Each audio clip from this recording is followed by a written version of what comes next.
daylight is only right now about 14 hours and 43 minutes, down from about 14 hours and 54 minutes just right around the summer solstice. So keep that in mind. Make sure you follow us on YouTube, on Twitter, and Facebook.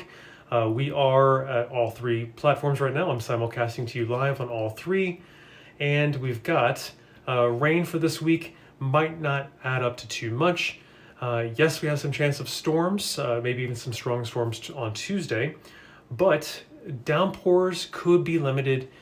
Flooding risk threats as it stands now are somewhat limited. So that's the good news. We don't foresee at this time much in the way of flooding concerns for this upcoming work week. This is, of course, pictured for the next 7 days. By the time you talk to me next Sunday for a weekly Sunday Sunset Chat, we could have a quarter, maybe a half inch of rain in some parts of the region.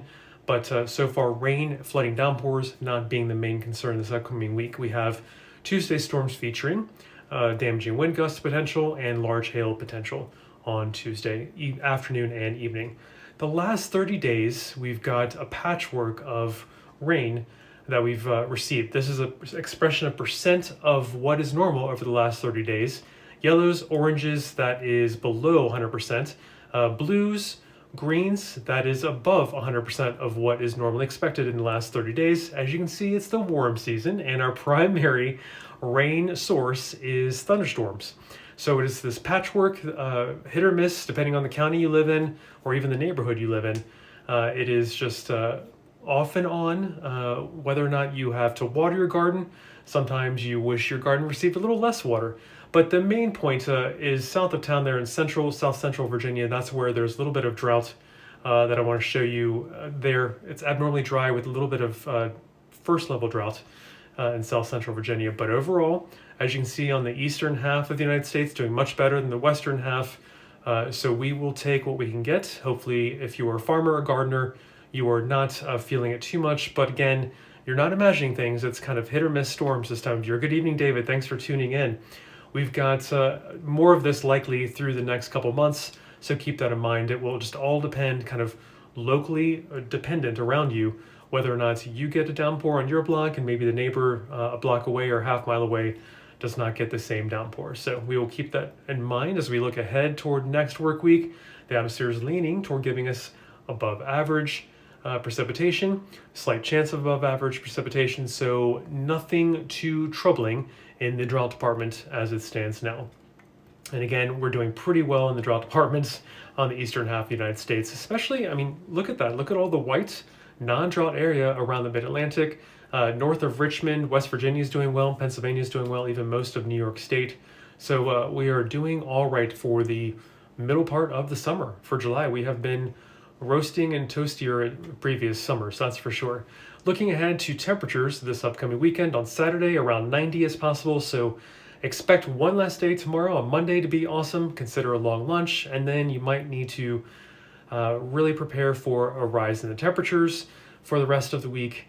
And humidity might come back down after Tuesday's dew points in the low 70s potentially, so at least we aren't going to be too stifling going into the weekend. And here it is for temperatures next work week, leaning above average as well. And Thomas, soybeans have enjoyed the rain so far, just don't need it all at once. Yes, that's a good point. Hello, I'm so glad, Barbara, you're enjoying the beautiful day today. Hello, Lisa, you're most welcome. Glad you can tune in. And Kenny, corn looks healthy in Hedgeville, West Virginia. That's great news. And garden, says Charlene, is thriving with the balance of rainy and dry days. That is pretty perfect for July. That's almost unheard of in the DC area. Woohoo!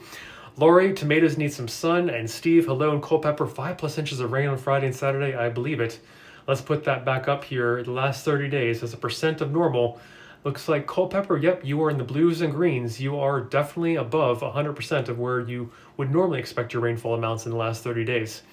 Adondra, we've got beautiful weather yesterday. You wish you had it for a church picnic, but waterlogged. I'm glad you could go forward. Well done. Sorry you didn't, you had to struggle a little bit there.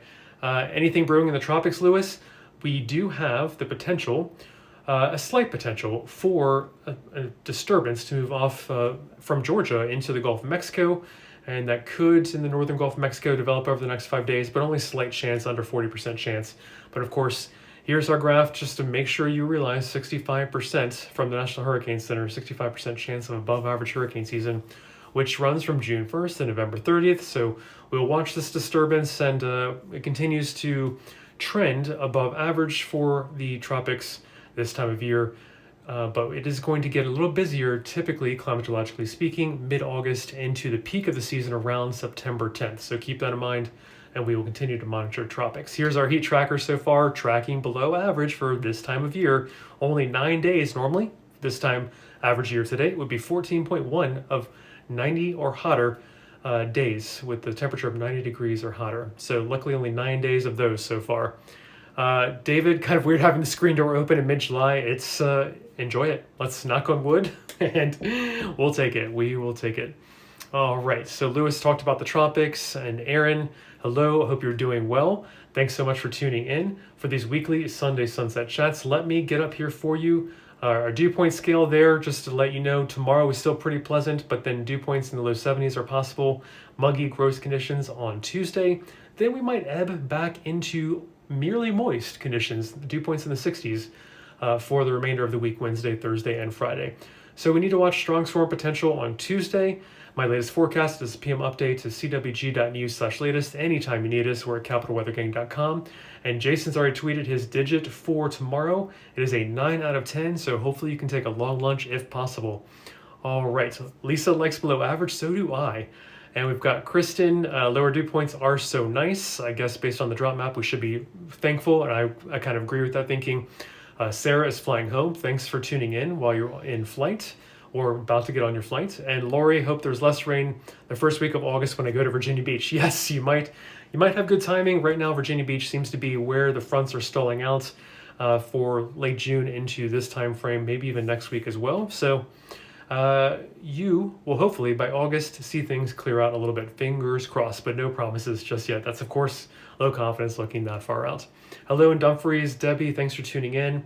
And Sarah, flying back on Thursday. The weather outlook for Thursday, here you go. It is going to be a little bit hot, not too steamy. We'll call it sticky, normal moist levels for DC. And the chance of a thunderstorm. So can't rule out a flight delay or a delay on the road. There could be a quick downpour. So far, though, severe weather seems limited, but we'll watch as we get into the end of the week.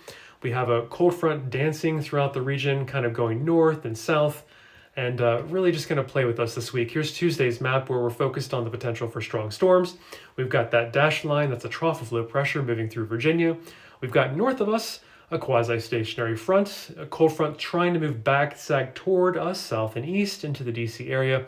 The yellow indicates north of us in Pennsylvania, where there's a 2 out of 5 chance of strong storms. Here in the DC area, we only have maybe a 1 out of 5 chance of Tuesday afternoon and evening strong storms. The main threats being large hail and damaging wind gusts. So far, it is not looking like too many will pop. The storms won't be too numerous when you look at the radar screen Tuesday afternoon and evening, but any that develop do have the potential for large hail and damaging wind gusts. And I can't rule out a downpour as well. So we will keep you posted, and latest forecast right there at CWG.news/latest. That's my PM update. And this week, Tuesday, let's stay weather aware and make sure you check with us one more time at capitalweathergang.com as we get closer. All right, here it is on YouTube, on Twitter, and Facebook. I'm simulcasting to you live. We are getting slightly earlier sunsets, 2 minutes earlier now at 8:35 than where we were right near the summer solstice. And we've lost 9 minutes or so on the morning side of things. Sunrise is coming a little bit later. Overall, 10, 11 minutes of lost daylight since the summer solstice. But hey, it's going down slowly, barely noticeable, right? It's all good. So I will be broadcasting to you earlier and earlier as we go through the summer, as sunsets get earlier and earlier for these weekly Sunday sunset broadcasts. Rain amounts, again, flooding concerns minimal this week. Isolated, patchy downpours. Couple high streams can't be ruled out. And remember, turn around, don't drown if you encounter a flooded roadway. But amounts, when you look at the map for the next 7 days, by the time you talk to me next Sunday, maybe a 1/4 inch, maybe a 1/2 inch, but the main amounts are staying south and east of town. That's kind of the preferred place where the stationary fronts like to hang out, where the jet stream likes to feed in some moisture from the Gulf of Mexico, where the trough of low pressure that's kind of digging over an area kind of stalls out. It's all coming together south and east of us to converge into a nice band of moisture for the upcoming week. But in the DC area and points kind of much of the mid-Atlantic, let's say, not too wet this week, but that still doesn't mean we need to be watching Tuesday afternoon and evening for the potential of strong to severe storms. So we will stay weather aware on that. And it's a patchwork of the last 30 days. Here it is as a percent of normal. The reds, oranges, yellows, that's below where we would expect 100% rain for the last 30 days. Above 100% rain over the last 30 days, that's in the blues and the greens. And the deeper blues and purples, that's where you've probably had some patchy flooding, some flood experiences over the last 30 days.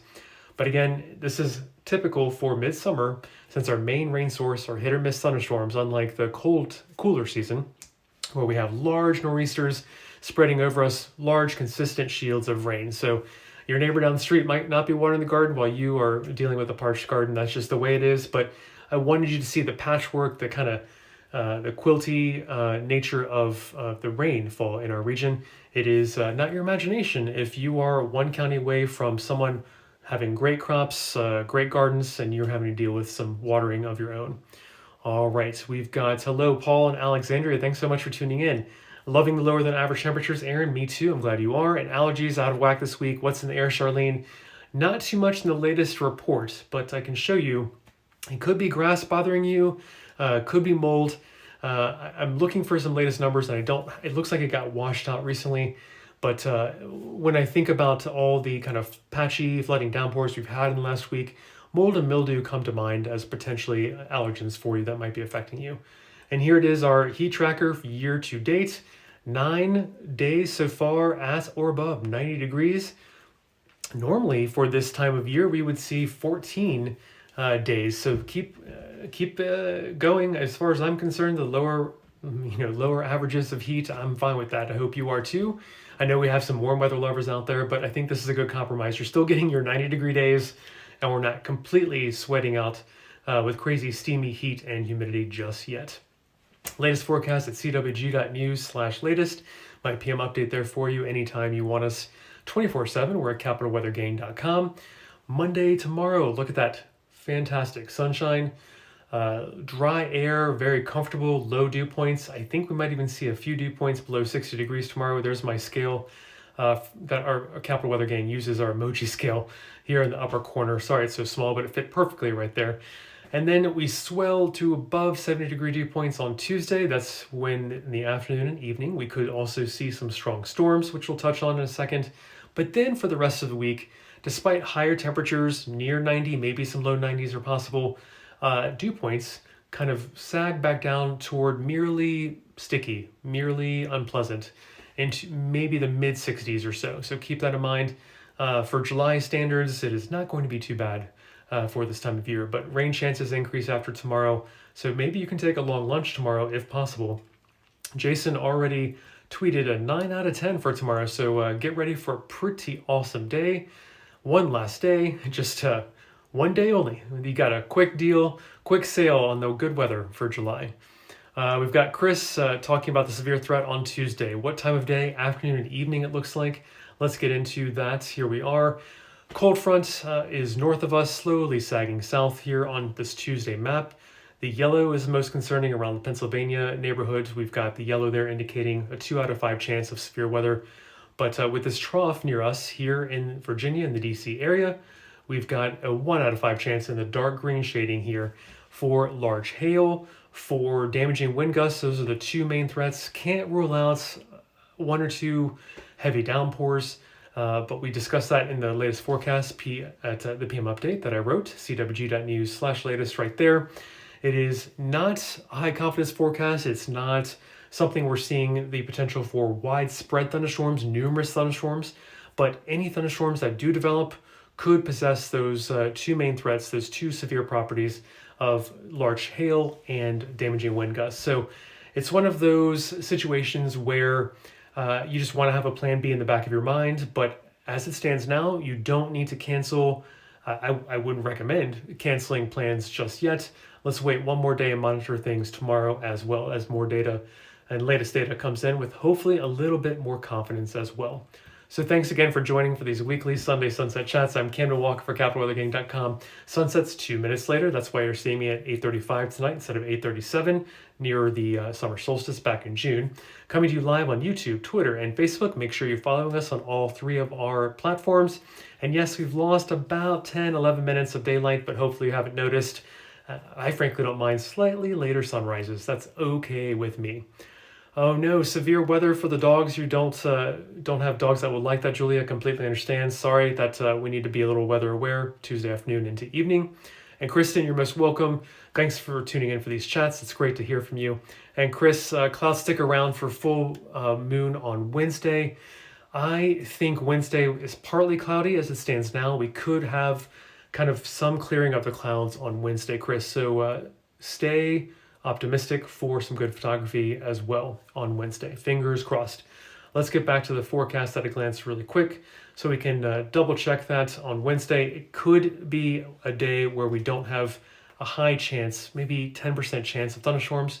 Latest forecast at CWG.news/latest. But overall, after the awesome day tomorrow, which we are highlighting as a 9 out of 10, maybe a long lunch break, we do see increased chances for showers and storms, particularly on Tuesday. Here's this map. We've got a cold front and a trough coming together over our region. So 1 out of 5 chance in DC, Pennsylvania in the yellow, 2 out of 5 chance for strong to severe storms with large hail, damaging wind gusts. And what else do I have for you? I'm almost at my 20-minute mark. We've got rain chances this week, not too bad over the next 7 days. By the time you talk to me next Sunday, 1/4 inch, 1/2 inch of rain. So flooding downpours, not the main concern this week. But we have had quite the patchwork of rain in the region. Yellows and oranges below average for the last 30 days. Blues and greens. Yes, you've maybe had some flooding and feeling like above average rain, not having to water your garden as much. And here is, looking into next work week really quick, the atmosphere is leaning slightly above average for precipitation. Drought situation A-okay in the DC area, much of the mid-Atlantic. It's south of town, where it could use a little bit more rain in South Central Virginia. But look at that, compared to the West Coast, we're doing all right. Sneak preview of Saturday temperatures, maybe around 90 still. Dew points trying to stay below 70, trying to stay under control for July in DC, not too bad. And then next work week temperatures are leaning above average, so could still, even if the humidity is not too bad, it still could be a little bit toasty at times. And tropics, we touched on the one disturbance that might develop in the northern Gulf of Mexico has a slight chance of developing over the next 5 days. But of course, we're keeping a watch on the tropics. This year with a 65% chance of above average activity through the end of the season on November 30th. And our heat tracker, we talked about staying under control. We're a little bit below average for this time of year, where we should see more, on average, 90-degree or hotter days by this time of year. All right, so let me leave you with that. At the 21-minute mark, I'm over my chat time, but here's the latest forecast at CWG.news/latest, my PM update. Your forecast at a glance. Awesome tomorrow. Strong storms possible Tuesday afternoon and evening. So keep that in mind. Stay weather aware, please. And I'll see you next Sunday for our weekly Sunday Sunset Chats. Thanks, Chris, Mary, Ruth, Lisa, Doris, and Charlene for tuning in. And everyone, have a great, safe week ahead. Take care.